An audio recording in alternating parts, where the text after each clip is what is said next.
உங்களுடைய மகனை ஸ்ட்ரைட்டா எந்த தொலைக்காட்சிக்கு வேணா அனுப்புங்க. கொள்கை ரீதியான எல்லா கேள்விகளுக்கும் அவர் என்ன வேணா என்ன பார்த்து கேட்கட்டும், நான் என்ன வேணா கேட்கிறேன். தைரியம் இருந்தா பதில் சொல்லட்டும். ஒருவேளை நான் தோத்துட்டு அரசியல் விட்டே போயிடுறேன். ஒரு கழிவறை இல்லாத ஒரு கிராமத்தை உருவாக்கிய ஒரு முட்டாள் முதலமைச்சர், ஒரு முட்டாள் முதலமைச்சர். இதுக்கு மேல சொல்றதுக்கு கோபமான வார்த்தைகள் எனக்கு இல்ல கிடையாது. இதுக்கு மேல ஒரு முதலமைச்சர் இதை பத்தி பேச கொடுக்க வாய் வரலன்னா, ஒரு பெண் குழந்தையை பெற்று வச்சிருக்காரு.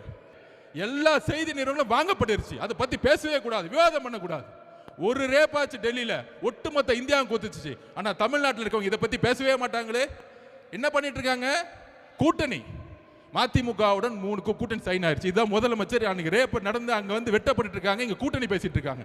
நீங்க அரசியல் தேர்தலை பேசுங்க. நாங்கள் மக்கள் பிரச்சனையை பேசி பேசி பேசி பேசி மக்களோட போயிட்டு இருக்கோம். நாங்க நேரில் வெட்டப்பட்டது யார்? தலித் சகோதரர்கள். மதுராங்கத்தில் வெட்டப்பட்டது யார்? தலித் சகோதரர்கள். எங்க உங்களுடைய பேச்சு? எங்களுக்கு வலிக்குது. மக்களை கை வைக்கும் போது எங்களுக்கு வலிக்குது. எங்களுக்கு உணர்வு இருக்கு. 2 வயசு குழந்தையும் 14 வயசு குழந்தையும் 12ஆம் கிளாஸ் பொண்ணும் கற்பழிக்க முடியாது. என்னுடைய தங்கை மேல கை வச்சா என்ன கோவம், அதே கோவம் தான் எங்களுக்கு வருது. ஆனா உங்களுக்கு ஏன் கோவம் வர மாட்டேங்குது? ஏன் முதலமைச்சர் உங்களுக்கு கோவம் மாட்டேங்குது? நீங்களும் ஒரு பெண் குழந்தையை பெற்றிருக்கீங்க, ஏன் பேச மாட்டேங்கிறீங்க? அட்லீஸ்ட் பேசுங்க. 2 வயசு குழந்தைய யாராச்சும் பாலியல் பலாத்காரம் பண்ணணும் ஒரு சிந்தனை வருமா? எவ்வளவு பெரிய மனசு வழியில நம்ம இருக்கிறோம். என்ன சமூகத்தை உருவாக்கிட்டு இருக்கோம். அதை செஞ்சது திமுக காரன்னு சொல்லி உட்கார்ந்துட்டு இருக்காங்க. அக்கா கனிமொழி அக்கா இன்னும் வீட்டை விட்டு வெளியே வரல அது பிரச்சனை கேட்கறதுக்கு. அதுக்கப்புறம் உதயநிதி அவர்கள் வரல. முதலமைச்சர் ஸ்டாலின் அவர்கள் அது பத்தியே பேசல.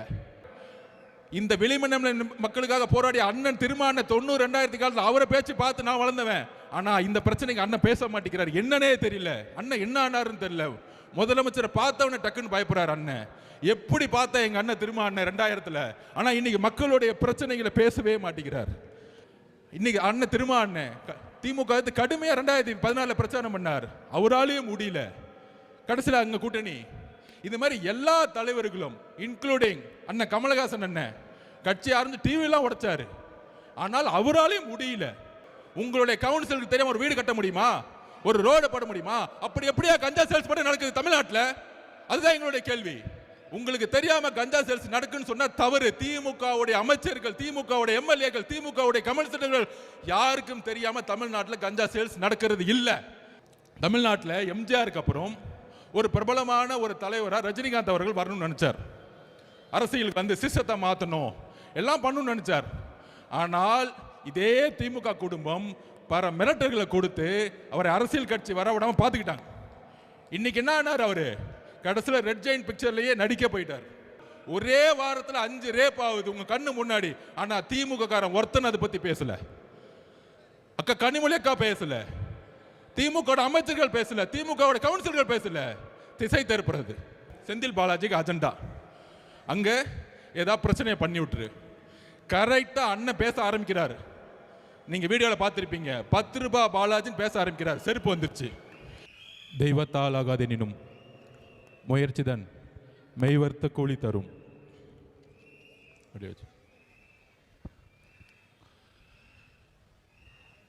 கழக மாவட்ட செயலாளர்கள், கழக தோழர்கள், தோழிகள், அண்ணன் பொதுச் செயலாளர் அவர்கள், ட்ரெஷரர் சார், நண்பர் அருண்ராஜ் அவர்கள்,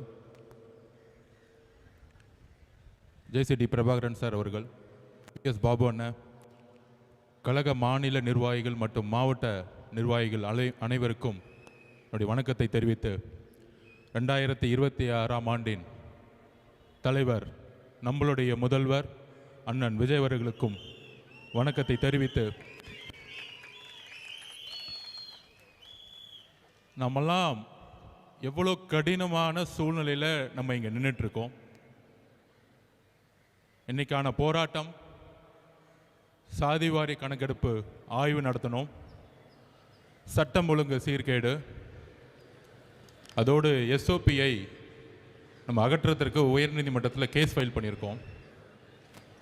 இந்த 3 விஷயங்களை மக்களுக்கு தெளிவுபடுத்தக்கூடிய ஜனநாயக கடமையும் ஜனநாயக வலியுறுத்தலும் இன்னைக்கு இருக்கக்கூடிய தமிழக அரசியல் சூழ்நிலையில் தமிழக வெற்றி கழகத்துக்கு மட்டும்தான் இருக்கு. ஏன் அப்படின்னா, முதல்ல நம்மளுடைய சாதிவாரி கணக்கு பற்றி பேசணும். இன்னும் நிறைய பேர்த்துக்கு அது புரியல. இதை பற்றி பேசிய தலைவர்கள்லாம் இன்றைக்கு அமைதியாக இருக்கிறாங்க. முக்கியமாக இந்த சாதிவாரி கணக்கெடுப்பு சமூக நீதி அடிப்படையில் உருவாக்கிய நீதி கட்சி 1921 முதல் முறையாக வகுப்பு வாரி பிரதிநிதித்துவ ஜீவோவை பாஸ் பண்ணாங்க. சமூகத்தில் இருக்கக்கூடிய விளிம்பு நிலையில் இருக்கக்கூடிய பிற்படுத்தப்பட்ட ஓபிசி இருக்கக்கூடிய எஸ்சி எஸ்டி மக்களுக்கு இடஒதுக்கீடை அமல்படுத்தணும்னு ஒரு போராட்டம் இந்தியாவில் முதல் முறையில் ஒலித்த மாநிலம் தமிழ்நாடு. அங்கிருந்து அதுக்கான ஜீவோவை பாஸ் பண்ணி 1951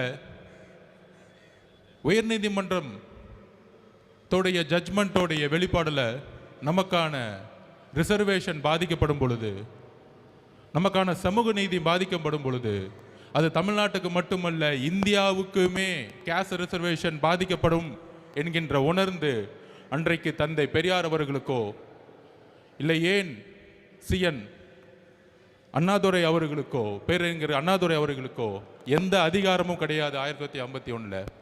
ஆனால் பெரியார் அவர்கள் உருவாக்கக்கூடிய போராட்டம் மூலமாக அரசு, ஒன்றிய அரசு செவி சாய்த்து அன்றைக்கு முதலில் ஃபர்ஸ்ட் அமெண்ட்மெண்ட், அரசியலமைப்புடைய ஃபர்ஸ்ட் அமெண்ட்மெண்ட்டை, அரசியலமைப்புடைய ஃபர்ஸ்ட் திருத்தத்தை உருவாக்கிய மண் நம்மளுடைய தமிழ்நாடு. நம்மளுடைய பெரியார் அவர்களுடைய போராட்டம், அண்ணாதுரைகளுடைய போராட்டம்.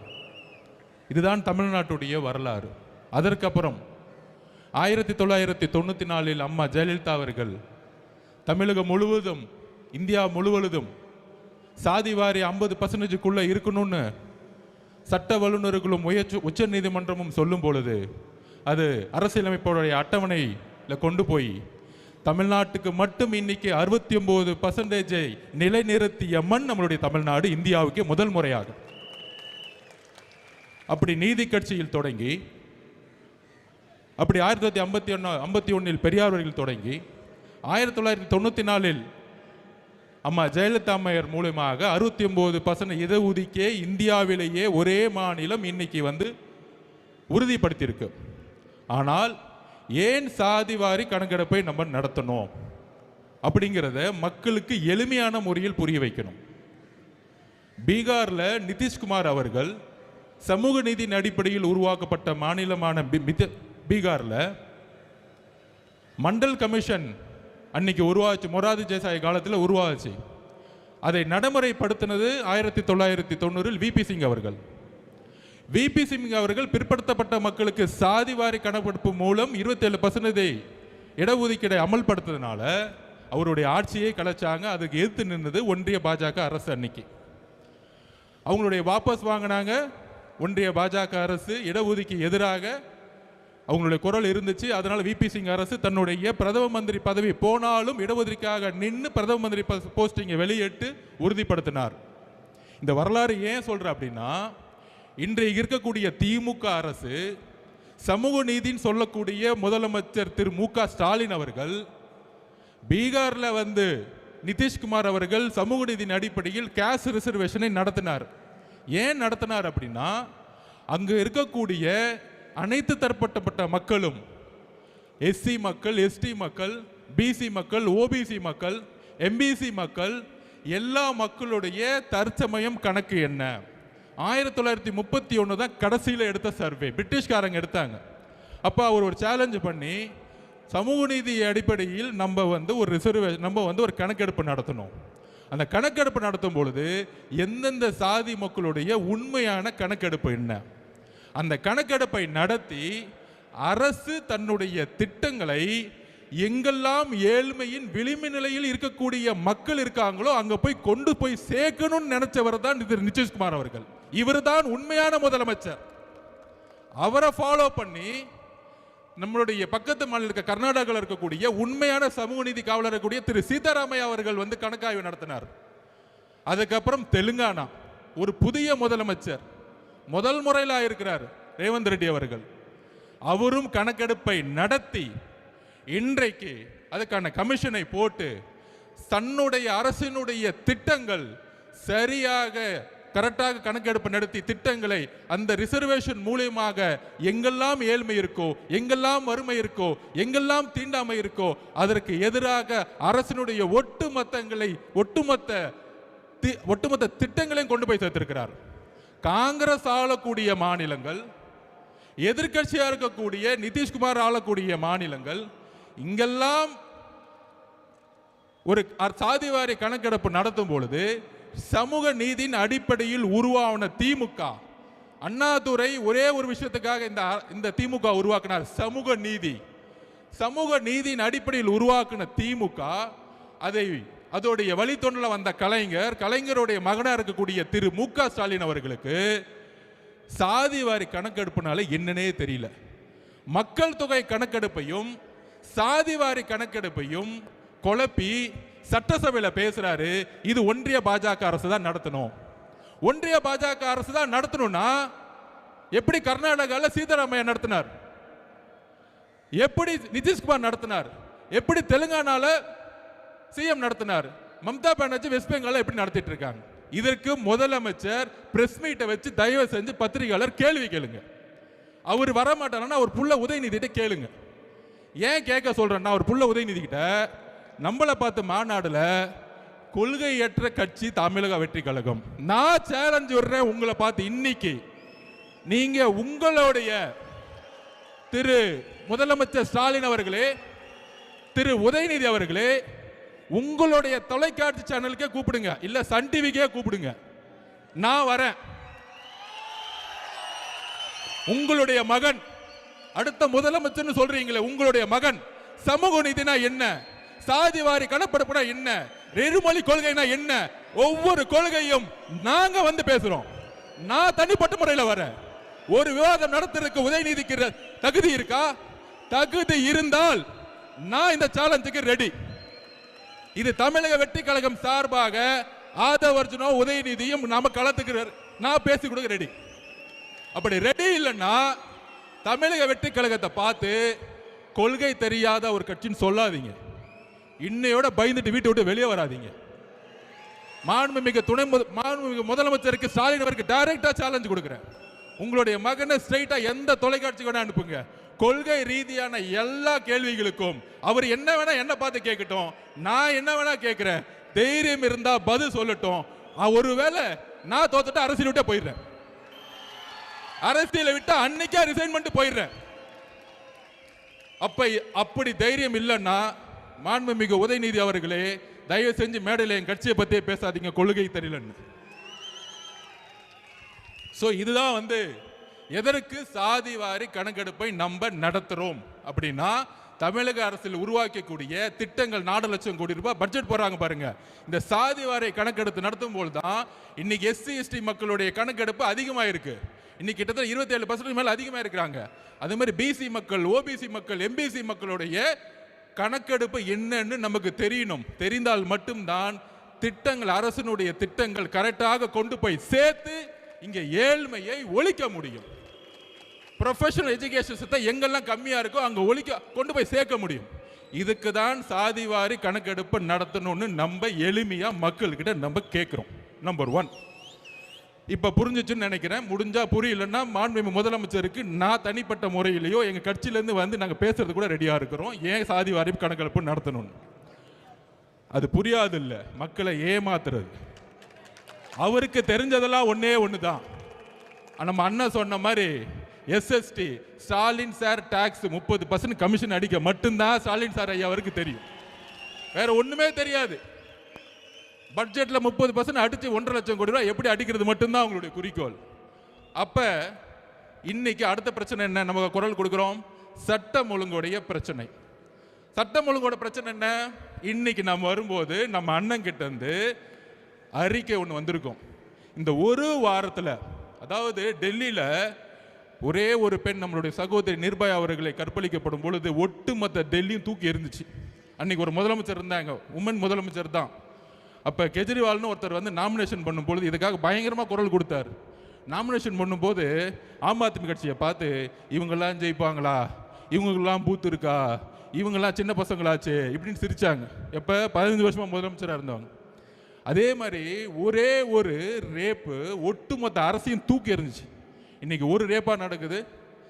2 வயசு குழந்தைய யாராச்சும் பாலியல் பலாத்காரம் பண்ணணும் ஒரு சிந்தனை வருமா? எவ்வளோ பெரிய மனசு வழியில் நம்ம இருக்கிறோம், என்ன சமூகத்தை உருவாக்கிட்டு இருக்கோம். அதை செஞ்சது திமுக காரன்னு சொல்லி உக்காந்துட்டு இருக்காங்க. அக்கா கனிமொழி அக்கா இன்னும் வீட்டை விட்டு வெளியே வரல அது பிரச்சனை கேட்கறதுக்கு. அதுக்கப்புறம் உதயநிதி அவர்கள் வரல, முதலமைச்சர் ஸ்டாலின் அவர்கள் அது பத்தியே பேசல. 2 வயசு குழந்தை பிரச்சனை முடியறதுக்குள்ள அடுத்தது மதுராந்தகத்தில், அடுத்த தூத்துக்குடியில தன்னுடைய வீட்டில் கழிவறை இல்லையா? இதுதான் தமிழ்நாடு முன்னேறிய மாநிலமா? இதுதான் திராவிட 2.0வா? ஒரு கழிவறை இல்லாத ஒரு கிராமத்தை உருவாக்கிய ஒரு முட்டாள் முதலமைச்சர். இதுக்கு மேல சொல்றதுக்கு கோபமான வார்த்தைகள் எனக்கு இல்ல கிடையாது. இதுக்கு மேல ஒரு முதலமைச்சர் இதை பத்தி பேச கொடுக்க வாய் வரலன்னா ஒரு பெண் குழந்தையை பெற்று வச்சிருக்காரு. அப்ப ஒரு முதலமைச்சர் இன்னைக்கு 12ஆம் கிளாஸ் குழந்தை காலையில எந்திரிச்சு காலை கடனை கடக்க கூட முடியாத வெளியில ஒரு கழிவறை அற்ற ஒரு மாநிலம் அது. நம்ம என்ன பீகார்ல இருக்கிறோமா, யூபியில் இருக்கிறோமா? கழிவறையே இல்லாத ஒரு மாவட்டமும் கழிவறை இல்லாத கிராமங்கள் எத்தனை இருக்குன்னு முதலமைச்சருக்கு தெரியுதா இல்லையான்னு தெரியல. அப்ப கழிவறைக்கு போகாம, கழிவறையை வீட்டில் போகாம காட்டில் போகும்போது இங்க ஒரு ரேப் ஆகி வெட்டப்பட்டு நீங்க ஹாஸ்பிட்டல் உட்காந்துட்டு இருக்காங்க. இதுவா தமிழ்நாடு? இதுவா பெண் பாதுகாப்பு? இதை பத்தி நீங்க அட்லீஸ்ட் பேசுனீங்களா? வருத்தம் தெரிவிச்சீங்களா? இல்ல அட்லீஸ்ட் உங்களுடைய அமைச்சர் அவங்க வீட்டுக்கு அனுப்பிச்சீங்களா? ஒண்ணுமே கிடையாது. எல்லா செய்தி நிறுவனம் வாங்கப்பட்டிருச்சு. அதை பத்தி பேசவே கூடாது, விவாதம் பண்ணக்கூடாது. ஒரு ரேப்பாச்சு டெல்லியில ஒட்டுமொத்த இந்தியாவும் கூத்துச்சு. ஆனா தமிழ்நாட்டில் இருக்கவங்க இதை பத்தி பேசவே மாட்டாங்களே. என்ன பண்ணிட்டு இருக்காங்க? கூட்டணி மதிமுகவுடன் 3 கூட்டணி சைன் ஆயிடுச்சு. இதுதான் முதலமைச்சர் அன்னைக்கு ரேப் நடந்து அங்க வந்து வெட்டப்பட்டு இருக்காங்க. இங்க கூட்டணி பேசிட்டு இருக்காங்க. நீங்க அரசியல் தேர்தலை பேசுங்க. நாங்கள் மக்கள் பிரச்சனையை பேசி பேசி பேசி பேசி மக்களோட போயிட்டு இருக்கோம். நீ 22 கட்சி கூட்டணி உருவாக்கு, 32 கூட்டணி உருவாக்கு. ஆனா கூட்டணி கட்சி தலைவர் எல்லாம் கையை கட்டிக்கிட்டு மக்கள் பிரச்சனை பேசாம அமைதியா இருக்காங்க. பாத்தியா? அங்கேயே அந்த எல்லா கட்சி தலைவர்களும் தோத்துட்டாங்க. நீ 32 கட்சி வச்சுக்கோ, 42 கட்சி வச்சுக்கோங்க, தேர்தல் அரசியல் வெற்றி பெறவே முடியாது. மக்கள் பிரச்சனைகளை பேசாத தலைவர்கள் மக்களால் தூக்கி எறிந்த வரலாறு தான் தமிழ்நாடு.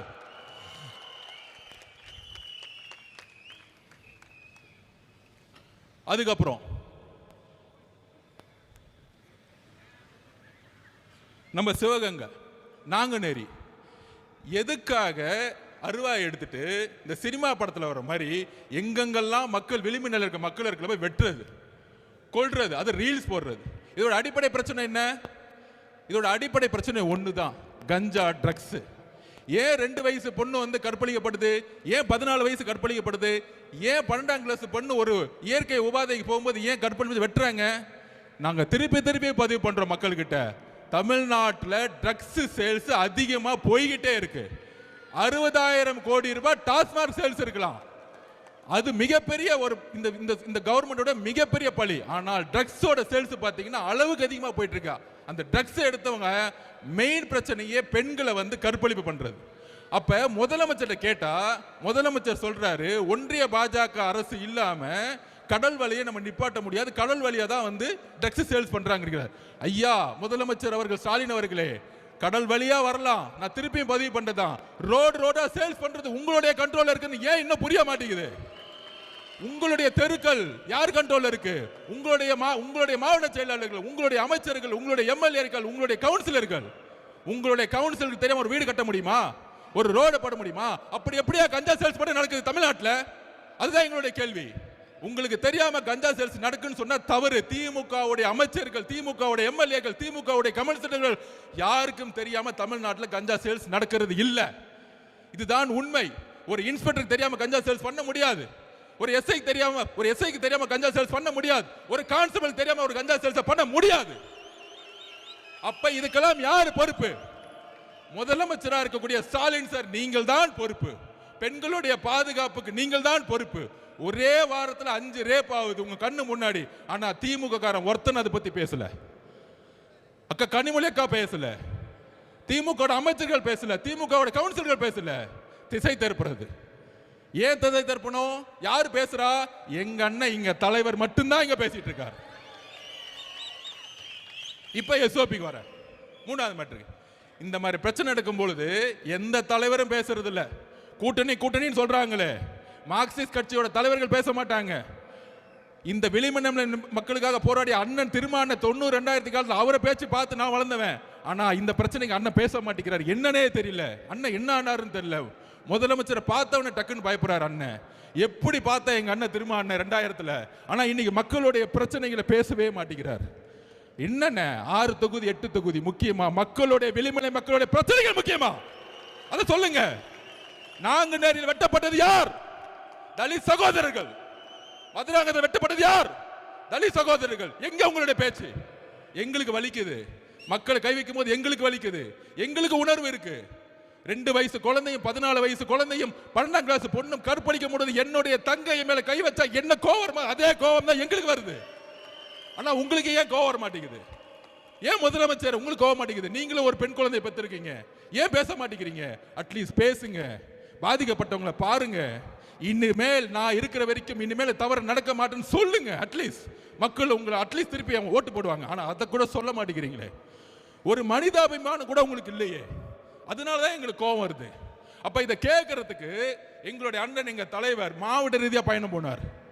மாவட்ட ரீதியா பயணம் போடும் பொழுது ஒவ்வொரு மாவட்டத்துடைய எழுச்சிகள் பார்த்து திமுக பயந்துட்டாங்க. அப்போ உடனே செந்தில் பாலாஜிக்கு அஜெண்டா, அங்க ஏதாவது பிரச்சனையை பண்ணி விட்டுரு. கரெக்டா அண்ணன் பேச ஆரம்பிக்கிறார். நீங்க வீடியோல பார்த்திருப்பீங்க. 10 ரூபாய் பாலாஜின்னு பேச ஆரம்பிக்கிறார். செருப்பு வந்துருச்சு. எந்த மாவட்டத்திலையும் செருப்பு தூக்கி போட்டதா வரலாறே கிடையாது. ஏன்னா சுத்தியில் இருக்கக்கூடிய மக்கள் எங்க தலைவரோட அன்பு இல்ல நம்பிக்கை வச்சிருக்காங்க. அப்ப கரூர்ல மட்டும் எப்படி செருப்பு வந்துச்சு? நேத்து பேட்டி கொடுக்கிறார் செந்தில் பாலாஜி. அது என்ன ஹாஸ்பிட்டல் போனவங்க எல்லாத்தையும் கூப்பிடுவாங்க, என்ன மட்டும் ஏன் கூப்பிடுறாங்கன்னு தெரியல. நீ தான் ஃபர்ஸ்ட் அக்யூஸ்ட். அவ்வளவுதான். செகண்ட் அக்யூஸ்ட் யாரு? அவருக்கு என்ன பயம் வந்துருச்சு? ஏன் மித்தவங்க எல்லாம் கூப்பிடல, மகேஷை ஏன் கூப்பிடல, என்ன மட்டும் கூப்பிடுங்க?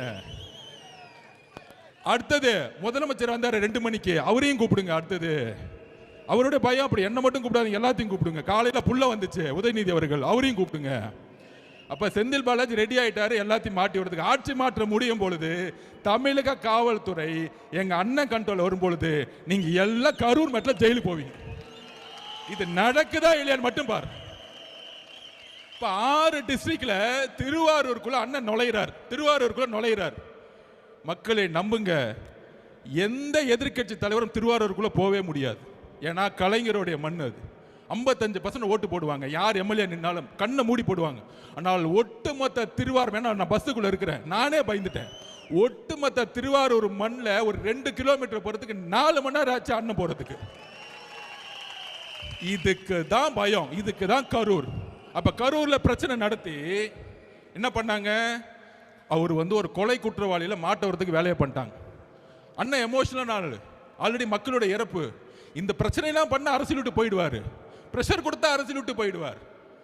நாம் அதெல்லாம் கடந்து, அவர் வழியெல்லாம் கடந்து அழுது ஒரு 50 நாள் சட்ட போராட்டங்கள்லாம் முடிச்சு, ஒருவேளை திமுக போட்டாங்க ஹைகோர்ட்ல எஸ்ஐடி போட்டாங்களே, உடனே ஒரு ஆபீசரை போட்டு அப்பாயின்மெண்ட் பண்ணாங்களே, ஒருவேளை தமிழக அரசு இந்த என்கொயரி பண்ணியிருந்தா நான் முதற்கொண்ட அருண்ராஜ் முதற்கொண்டு திரு அண்ணன் நம்ம ஆனந்த முதற்கொண்டு இன்னைக்கு வரைக்கும் ஜெயில தான் இருந்திருப்போம். எல்லா கொலைப்பள்ளியும் நம்ம மேல போட்டிருப்பாங்க. இதுதான் திமுகவுடைய சூழ்ச்சி. அப்ப இதை பண்ணாங்க. சுப்ரீம் கோர்ட் ஜட்ஜ்மெண்ட் ஆகி நம்ம என்கொயரி பக்கம் போயிட்டு இருக்கோம். திருப்பி அண்ணன் ஆரம்பிச்சிட்டாரு பிரச்சாரத்துக்கு போகலான்னு கிளம்பலான்னு. அப்போ ஒரு எஸ்ஓபி போட்டாங்க. நம்ம கோர்ட்டுக்கு நம்ம தான் போகணும். எல்லா கட்சிகளுக்கும் சரிசமமான ஒரு சட்டத்தை உருவாக்கணும். பர்மிஷன் கேட்டா எங்களுக்கு மட்டும் 30 நாள் ஆகுதுன்னு. கேஸ் நம்ம தானே போட்டோம், நம்மளை கூப்பிட்டுருக்கணும்ல. ஆனால் நம்மளை கூப்பிடவே இல்லை. ஏன்னா நம்ம புது கட்சியா, கேஸ் போட்டது நம்ம தான் போய் முறையிடுறோம் கோர்ட்டில். கோர்ட்டு சொல்லுது எல்லா கட்சியும் கூப்பிடுங்கன்னு, ஆனால் நம்மளை கூப்பிடல. இந்த உண்மையை தெரிஞ்சுக்கணும். உடனே எஸ்ஓபி போட்டாங்க. அந்த எஸ்ஓபி பேர் என்ன தெரியுங்களா? சொல்லுங்க நீங்க. Stalin operating system. ஸ்டாண்டர்ட் கிடையாது, அது ஸ்டாலின் சார் அவரோட பேர்லயே போட்டுக்கிட்டாரு. என்ன போட்டுக்கிட்டாரு? அவரு மட்டும் அவர் பையனை வச்சு எத்தனை இளைஞர் மாநாடு வேணா போட்டுக்கலாம், வாரத்துக்கு ஒரு மாநாடு போகலாம். ஆனால் நம்ம ஒரு மாநாடு போறதா இருந்தா ஒரு 100 கொஸ்டின் வரும். அந்த கொஸ்டின் நிரப்புறதுக்குள்ள 15 நாள் ஆயிடும். நம்ம தலைவர் வெளியே ரோட்ல இங்க வந்தா 50,000 பேர் கூடுவாங்க. கூடும் பொழுது காவல்துறை வந்து ரோட சரியா ரெகுலைஸ் பண்ணலன்னா திருப்பி மக்களுக்கு ஸ்டாம்பீட் ஆகிறதுக்கான ப்ராப்ளம் இருக்கும். அதனால தான் நம்ம தலைவர் ஒவ்வொரு இடத்துக்கு வரத்துக்கு யோசிச்சுட்டே இருக்கிறாரு. அவர் வெளியே வரத்துக்காக யோசிக்கல தம்பி, மக்களுடைய பாதுகாப்புக்காக தான் அமைதியாக உட்காந்துட்டு இருக்காரு. ரொம்ப தெளிவாக நான் பதிவு பண்றேன். அவர் நடக்க ஆரம்பிச்சிட்டாருன்னா 1 லட்சம் பேர் வருவாங்க. அப்ப மக்கள் பாதுகாப்பு காவல்துறையிட்ட இருக்கு. காவல்துறை எதுவுமே செய்யறது இல்லை. அப்ப திருப்பி அவர் ஸ்டாம்பீட் ஆகி திருப்பி அவர் மேல கொலவழி பண்ணும். இதுக்காக தான் எஸ்ஓபி. அப்பதான் முடிவு பண்ணோம், ஒவ்வொரு ஊரும் 15 கிலோமீட்டர் தள்ளி காட்டுல நிர்வாகிகள் மீட்டிங் வெறும் 5000 பேர் வச்சு அண்ணனை வந்து இன்னைக்கு பிரச்சாரம் பண்ணிட்டு இருக்கோம். இப்ப இந்த திமுகவுடைய சூழ்ச்சி உங்களுக்கு தெரியுதா? எதனால நம்ம பிரச்சாரம் பண்ண முடியலன்னு? இன்னைக்கு கூட அண்ணன் தூத்துக்குடி போனோம், மதுராந்தக போகணும்னு துடிக்கிறார். இந்த ரேப்பை கேள்விப்பட்டேன். ஆனால் அங்க காவல்துறைக்கு ரீச் பண்ணா யாரும் பதில் கிடையாது. அந்த சின்ன வீட்டுக்குள்ள போகும்போது 20,000 பேர் சுத்தி வந்தா யாரு பதில் சொல்லுவா திருப்பியும்? அப்ப என்னைக்கு நியூட்ரல் ஆகும்னா தேர்தல் கமிஷனுடைய நோட்டிபிகேஷன் வரும் பொழுது. அப்ப எல்லா கட்சிகளும் ரோட பிரச்சாரம் போலாம்.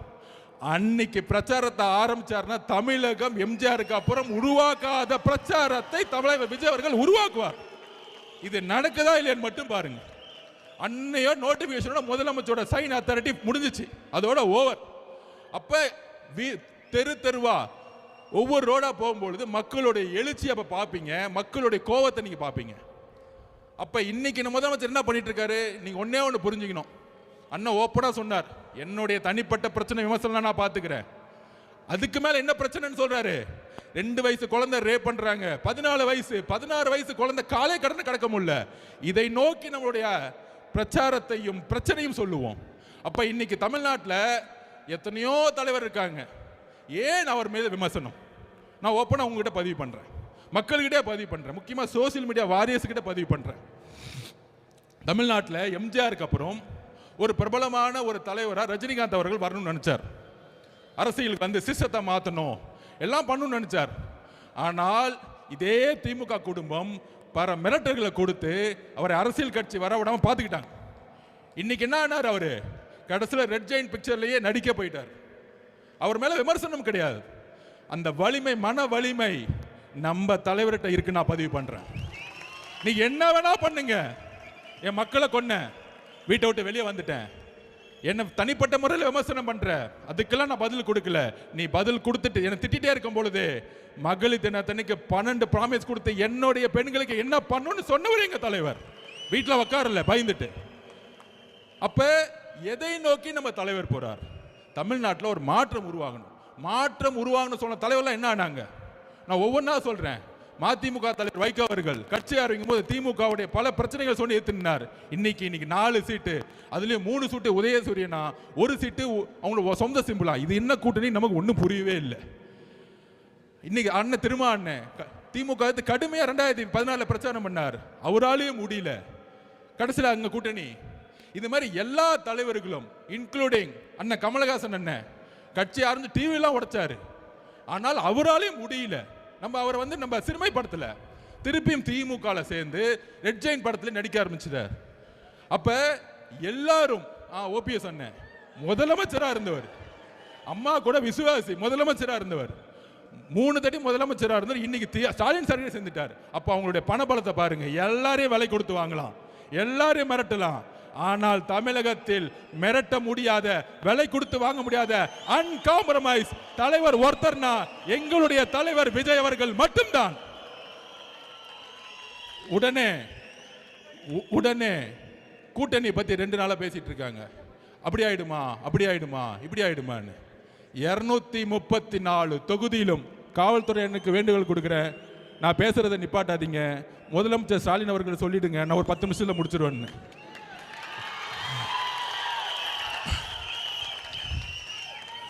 கவலைப்படாதீங்க, பார்த்துக்குவோம். இன்னும் 60 நாள் காவல்துறை நம்ம பக்கம் வந்துடும்.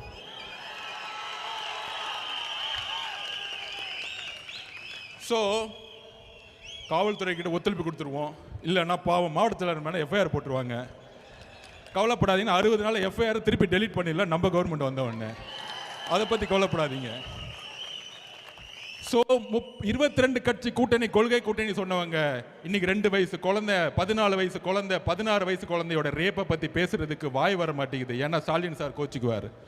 இன்னைக்கு அங்க திருப்பியும் சொல்றோம், மக்களிடம் உண்மையை பேசக்கூடிய ஒரே தலைவர் நம்மளுடைய தலைவர் மட்டும்தான். இந்த கூட்டணின்னு சொல்லிட்டு இருக்காங்க. கொஞ்ச நாளைக்கு அங்க போயிட்டேன்னு சொல்லுவாங்க, கொஞ்ச நாளைக்கு டெல்லி பக்கம் போயிட்டான்னு. நாங்க நேர்காணல் நடத்தி 234 தொகுதிக்கு கேண்டிடேட் அண்ணன் ரெடி பண்ணிட்டு இருக்காரு. தெளிவா இருக்கு குறிக்கோள். நிறைய குழப்பங்கள் வேணாம். நாம உறுதியாக சொல்றோம், ஒரு மக்கள் ஆட்சியை மக்களே உருவாக்குவார்கள் 2026 கண்டிப்பாக சரி செய்யும். அதோட இன்னொரு கோரிக்கை, கேஸ் பிரச்சனை பயங்கரமா கடுமையா போயிட்டு இருக்கு. பெட்ரோல் பங்க்ல பெட்ரோல் இல்ல, டீசல் இல்ல. மாநில அரசு ஒரு எமர்ஜென்சி கமிட்டியை உடனே அப்பாயின்மெண்ட் பண்ணி மத்திய அரசோட ஒன்றிய அரசோட பேசி மக்களுக்கு உண்மையான தகவல் சொல்லணும். இன்னும் 15 நாள்ல கேஸ் கிடைக்காது, இன்னும் 10 நாள்ல பெட்ரோல் கிடைக்காது, டீசல் கிடைக்காதுன்னு சொல்லணும். சொன்னாதான் அடுத்த கட்டத்தில் குடும்பத்தில் இருக்கவங்க அடுத்த என்னன்னு செய்யணும். ஒண்ணுமே சொல்லாம சும்மா எங்கேயாச்சும் டூர் போய்கிட்டு நாங்க ரோட்ல நிற்கக்கூடிய அவல நிலையை திமுக அரசு உருவாக்காதீங்கன்னு சொல்லி தயவு செய்து இன்னும் ஒரு வாரம் தான் மாண்புமிகு முதலமைச்சர் அவர்களே, தூக்கத்திலிருந்து வெளியே வாங்க. உங்க ஆட்சியை நாங்கள் வெளியே அனுப்புறதுக்கு நாங்கள் எல்லாம் ரெடி ஆயிட்டோம். நன்றி, வணக்கம்.